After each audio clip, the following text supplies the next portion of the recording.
there's this discussion and idea of like you need people who have new ideas to come into these franchises. Well, it's like when you bring people who are objectively not fans of the franchise or maybe even dislike the franchise to make it, can you really expect them to do well? Like Star Wars, Halo, whatever it is. Like, why are we anticipating these people to make these great changes for a fan base that's like well established? You know what I mean? Yeah. Well, they are getting rid of the exclusivity for PC and Xbox. So that could be their marketing approach is that they're going for putting it on, putting CE, a new version of CE on like PlayStation. I need to interrupt, gentlemen. We have Imperial Depths subbing. The gentleman is on a 3-month streak. Oh, these madmen. Bang. And he has a quote here with his sub. Wisdom is knowing what it took to get the dub. Andy is smart to bring up the L's. Go watch our Lost playlist. That's such a hot take. I love the quote, but that's such a hot take to say that about Andy in particular. Right. You're a gentleman, sir. Thank you for the sub. Please continue, Hosty. I was just going to say, I don't remember. What were we talking about? CE remaster. They're going to mess it up. Bringing in people to organizations. Really I mean, it's a good idea to do a reboot on a reboot. Yeah. But, I mean, I guess I understand that they want to do something new for PlayStation 5. But, I mean, did the other remasters really get a huge, like, good job? That was awesome. You know what I mean? Like, they have not got good customer satisfaction on 2 was real good. On 2? 2 was on 2? Good. Yeah. It was unplayable at launch, though. Well, Okay, the whole, yeah, he's right. Sadly, that's every game it was now. unplayable for. They had an interview at 1,000 days after that game came out. That's 3 years. Yeah, it was 1,000 days later or something like that they did with the head. Bonnie Ross. No, not Bonnie. He's bald. Frank. Frank O'Connor. Yeah, Frank O'Connor. They had an interview with him saying, like, we weren't going to do these kind of things again. We really apologize. And, then they fixed up the game. But, I mean, none of their launches have been good. No. Ever. I hate that I'm even defending that. But, like... Ever. That's just... I don't know. That's the standard for gaming now. It sucks. I really hate that I'm defending it. But, like, they're not alone in that. Oh, I know. Like, well, that doesn't mean it should be like that. No, but, that also doesn't mean... I mean, if you're going to hold them accountable for it, we should hold dozens of companies accountable for it. Who says we're not? Yeah. We're not. I mean, I don't buy buggy messes now. So I usually wait, like... I'll get on these Steam libraries. Don't make me get on these Steam libraries. I waited 2 months after a month or 2 months after Manor Lords came out to buy it. So, I'm trying to think like some other. I did not. The last game I pre-ordered was Halo Wars 2. Wow. So, yep. I did not even pre-order Infinite. I mean, why would you though? It was free to play. I think I played that through Game Pass. I can't remember. Same. I got that like Game Pass trial. The thing that bugs me about Halo, and I've said this over and over and over again, is 343 cannot help themselves retelling the same things over and over again. They hate it. It's like they hate making new stuff. We got to talk about Reach 15 years later nonstop. Our TV show's got to revolve around Reach. Our seasons in Infinite are going to be around Reach. And, then they have Combat Evolved stuff in Infinite. Like, is it nostalgic? Absolutely. Is it cool? Yes, but can we get something new? Oh, it drives me nuts. They don't take any risks. Dude, they take a lot of risks. Have you seen how many books they've written? Yeah, I was going to say, though, when they do take risks, it's awful. So I also, I've said this for years, and I apologize to the audience who's heard me say it for so long, but it's like, why are they the only studio allowed to touch Halo? Like, why can Microsoft, with them owning like a third of the entire gaming industry now, they can only let this studio that cannot handle this IP only make stuff for the IP. Like, why can we not let another Microsoft studio or even external teams pitch a good Halo idea and pursue it? I mean, it's Microsoft. They can afford to pay it. Absolutely. Like, why not let some sort of RTS team pitch a Halo Wars 3 and do it instead of waiting for 343 to say, oh, yeah, we should do a Halo Wars 3. And not to mention the fact that Halo is literally their flagship IP. It is. It is what made them a great organization for the first 10 to 15 years, really 10 years, we'll say 10. The first 10 years of their inception as a console producer. Like, Halo. That was the difference maker. That was what broke ground. That's what generations of people grew up or were old enough to remember being like, holy shit, like, this is the coolest thing ever. And yet they can't seem to capitalize on it, and they burn away what little nostalgia you have left with terrible product. Right. Yeah. I completely agree. Star Wars is close. Star Wars is close. I think Acolyte was kind of is now the beginning of the end of Star Wars. I mean, it's kind of amazing. I do want to say one group in particular, Doom. The Doom reboot has been incredible. Yeah. All of them. Like they launched 2016, then 2020, and the new one looks good. Yeah. Dark Ages. So I mean, it just goes to show that you don't have to make they take a lot of risks in some of that stuff, like all the dance, like the Doom dance, I guess is what you call it, like all the mechanics in 2016 and in 2020. I mean, it's just crazy.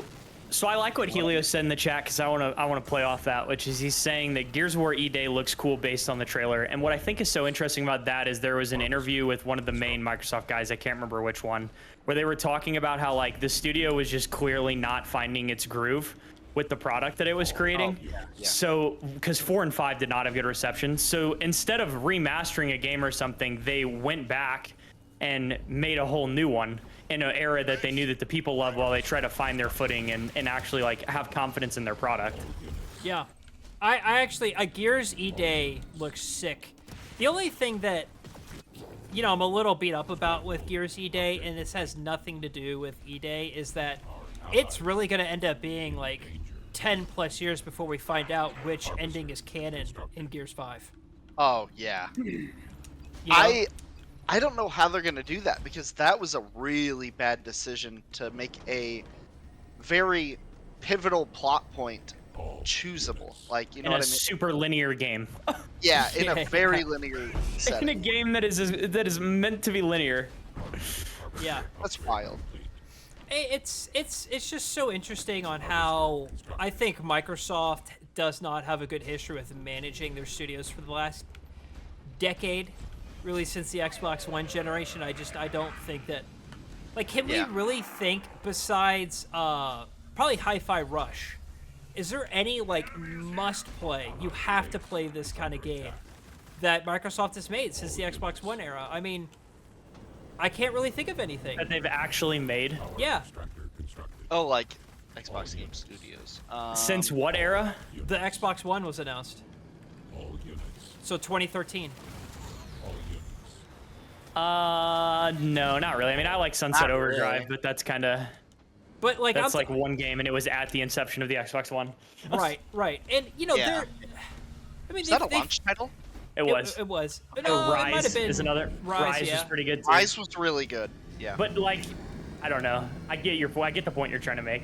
And meanwhile, I mean, I hate to compare console makers because I'm not a console warrior. I don't really care. You're allowed to enjoy more than one console, contrary to what the internet tells you. There's like other things too, like that PlayStation's made, like God of War, Ghost of Tsushima, Spider-Man. The list goes on and on that they've made. Arguably Horizon. Oh, that was a good one. Oh, he bulwarked. Anyway, the point is like, you see on the other side, the direct competition does a much better job of these critically acclaimed games, and we don't see that from Xbox anymore.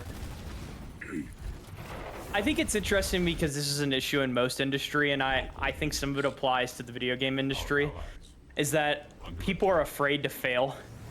Like in business in particular, it's people are so afraid to fail, but like, you know, think about it like this. Like if you play professional baseball and you hit 4 out of 10 baseballs that are thrown at you, you're going to be a Hall of Famer. If you hit 3 out of 10 baseballs, there's a decent chance you're going to be a Hall of Famer, or you're going to be really successful in your life. Yeah. If you miss a single big shot in like business, everyday life, man, I'm not talking about anything fancy. I'm just talking about business. Like, Because AAA studios are investing way too much into making games, so it Yeah. has to be a success or they lose money. yeah, So indie games are doing better right now because the cost of making the game isn't as big, so they can actually take risks while making the game. I completely agree. And when you have Big Daddy Microsoft over your shoulder, who's like, well, we don't need you anymore. You know, we can just shit can you and move on to the next studio. It's like, Yeah, long live publishers, right? we're just gonna buy a new organization. You know what I mean? Like, we don't need you to succeed. If you fail horribly, oh, what's the next acquisition? Am I really getting? What is happening? We need to get aggressive. We are. What We do you just think killed their I'm expo. doing? What? We just got their expo. Excellent. You think I've been doing nothing this game? Like No, you're good. the whole must play thing. I would I am say the personally only things offended. I hope you realize this. that Good. we must play for Xbox are during the 360 time. Yes, that's my point. Yeah. Like, I mean, Uh-oh. there's nothing crazy for gotta go. Xbox One. I'm coming. I gotta go home. Muzon, that's the Gentleman Moe's. We have the Gentleman Moe's this evening. Moe's. And Is it Void... Jimbo? Yeah. Is that Jimbo? Yeah, it's totally Jimbo. And Void Yeah, Slays... I am the new and improved Jimbo. That's right. Yeah. The It's- gentleman, Jimbo got a new mic. The gentleman Void Slays has announced that they verified the phone number just to comment tonight. We love it. Thank you for your service. Absolutely. Yeah. I'd barely save this base. If anybody has a heal, that would be sick. Oh my god, the Colossus takes 9 slots, or 9 population, whatever it's called. Yeah. Oh, that's nice. Oh, that I That's needed that. nice. I absolutely needed that. I have Benji's coming. Oh, he's got Siege. Yeah. And Oh, crap. Oh, wait till most realizes Grizzlies take 11. Wait, really? I didn't know that. Turquoise is referring to you as beep. That's Jimbo. come on, dude. That's got to be. I'll remove it, don't you worry. How much Siege does this man have? 2. It was the difference. It looks to be the case. Yeah, I just, you know, Microsoft's not competitive anymore. They buy out what would make them competitive. They bought out Blizzard. You know, I was okay with the Bethesda acquisition because I actually thought that was pretty good for both parties, but That was a smart one. I thought that was a smart. But the Activision one was way too far. I was against that from the beginning. And, you know, Microsoft, I said this in a video once, so I apologize for repeating myself, but, you know, when they just had Xbox Game Studios, up until when they even had Bethesda, they were essentially like a rounding error in Microsoft's accounting. You know, they didn't make a whole ton of profit compared to their other divisions. They didn't lose a whole heck of a lot of money if they had bad quarters. So I think, you know, the higher-ups at Microsoft, the C-suite, didn't really care what Xbox did. Now, when you buy Activision Blizzard, that's Microsoft's biggest acquisition ever. And Microsoft's acquired a lot of companies. So now I think they're under the microscope to perform, and I think that's why you're seeing some of these studios get shut down when their games don't move millions of units, and then people get upset that their favorite studios are getting shut down when they scraped like half of Bethesda just a couple months ago. And it's like, well, you rooted for this Call of Duty acquisition to go through, and we wanted historic consolidation in industry where history tells us historic consolidation is awful for almost every industry. Yeah. What did you think was going to happen?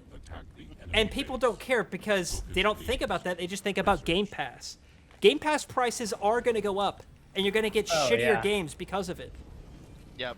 Now, let me put it into perspective this way. They spent $70 billion buying Activision, and at the time, Activision was making somewhere between $2 and $3 billion a year in profit. That means if Activision Blizzard kept that profit margin the same, just theoretically, it would take Microsoft over 35 years just to make their money back. I'll That's- have you gentlemen know that they're building air. Okay. Excellent. I too have leaned into the cringe. I'll stop raging now about it, but it's like, why are we rooting for this historic consolidation? Microsoft is just going to get shittier, in my opinion. That's just my opinion. I might be wrong. I don't mind. I mean, I would like to be wrong.